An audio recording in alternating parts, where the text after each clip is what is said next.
حج کے ارکان کتنے دنوں پر مشتمل ہے؟ 5۔ پہلا کون سا ہے؟ 8، دوسرا 9، تیسرا 10، 11 اور 12۔ یہ 5 ایام آپ نے یاد رکھنے ہیں، 8 ذوالحجہ، 9 ذوالحجہ، 10 ذوالحجہ، 11 ذوالحجہ، 12 ذوالحجہ میں 8 ذوالحجہ کا دن ہم نے گزارنا ہے مینا میں۔ وہاں پڑھیں گے 5 نمازیں، 5 نمازیں مینا میں پڑھنا سنت ہے۔ اور پہلی نماز ہوگی ظہر، پہلی کون سی پڑھیں گے؟ پھر عصر، پھر مغرب، اگلی عشاء اور پھر فجر۔ یہ فجر کی نماز ہم ادا کریں گے تو یہ کون سی تاریخ ہو جائے گی؟ 9 ذوالحجہ۔ شاباش۔ اچھا، 9 ذوالحجہ کا دن it's the most important day of Hajj. یعنی اگر آپ کو کوئی کہتا ہے کہ حج کس دن ہوتا ہے، حج ہوتا ہے 9 ذوالحجہ کو، یاد رکھیے گا۔ حج کا دن کون سا ہے؟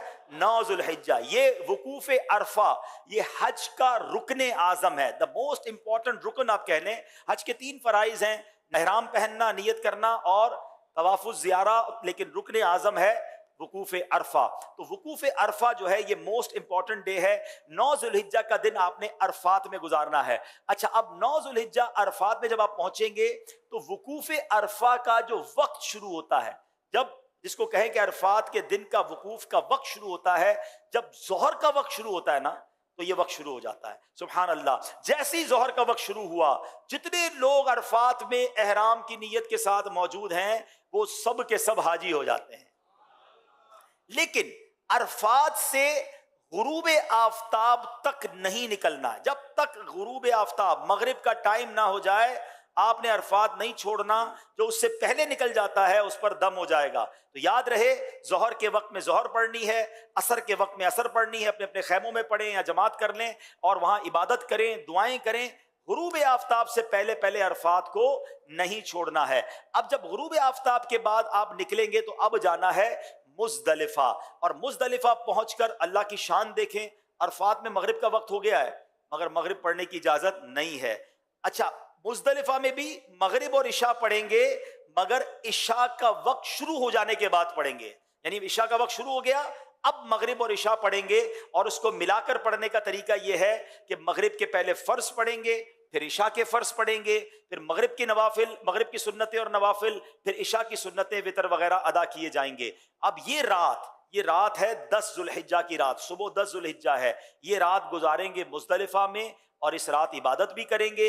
اور یہاں فجر کی نماز پڑھنا یا فجر کے وقت میں یہاں ہونا ضروری ہے، کیونکہ مزدلفہ کا جو وقوف کا وقت ہے یہ جب شروع ہوتا ہے کہ جب فجر کا وقت شروع ہوتا ہے۔ اچھا، اب صبح ہو گئی، یہ صبح کون سی ہے؟ کون سی تاریخ ہو گئی؟ 10 ذوالحجہ۔ پاکستان میں کیا ہوتا ہے؟ کون سی عید ہوتی ہے؟ بقرعید۔ حاجی دیکھو کیسے کمال کی عید منا رہا ہوتا ہے، لوگ اچھے اچھے کپڑے پہنے ہیں، خوشبو لگائے گھوم رہے ہوتے ہیں، ایک دوسرے سے عید مبارک کر رہے ہوتے ہیں۔ حاجی کے احرام بھی میلا، اس کے بال بھی بکھرے ہوئے، اس کی آنکھیں بھی نیند سے، تھکن سے چور ہے۔ یہ کیسی عید ہے؟ واللہ یہ ساری دنیا کی عیدوں سے اچھی عید، ہائے ہائے، کیونکہ اللہ کو یہ میلا کچیلا حاجی بڑا پسند ہے۔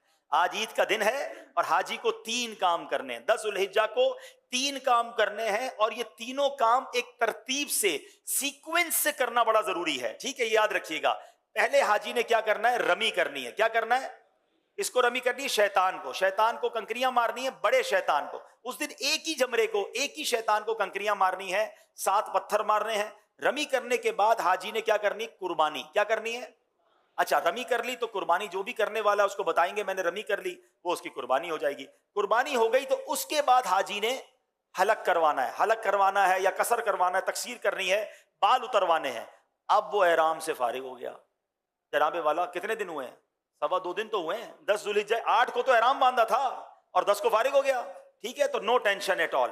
اب ساری پابندیاں ختم ہو گئی ہیں احرام کی، خوشبو بھی لگائیں، سلے ہوئے کپڑے بھی پہنے، انجوائے کریں۔ صرف ایک پابندی باقی ہے جو مرد و عورت کی پابندی ہے۔ اب جب طواف الزیارہ کر لیں گے وہ پابندی بھی ختم ہو جائے گی، تو ٹینشن احرام کی نہیں لینی ہے۔ 2.5 days، 2.25 دن، 2.5 دن میں آپ احرام سے آلموسٹ فارغ ہو جائیں گے۔ اب آپ کا ایک بڑا فرض باقی ہے، اور وہ کیا ہے؟ طواف الزیارہ۔ طواف الزیارہ اس کا نام ضرور ہے مگر چکر اس کے بھی ساتھ ہی ہیں، وہ نارمل طواف کی طرح ہے، مگر یہ طواف زیادہ انجوائبل ہے کہ اس طواف میں اب آپ کپڑے پہنے ہوئے ہیں، اب آپ احرام میں نہیں ہیں، اب آپ اپنے لباس کے ساتھ بڑے سکون سے طواف الزیارہ کریں گے۔ اور پھر ایک واجب ہے، وہ ہے حج کی سعی۔ تو طواف الزیارہ اور سعی آپ نے کرنی ہے۔ طواف الزیارہ کا جو ٹائم ہے وہ 10 کو بھی کر سکتے ہیں،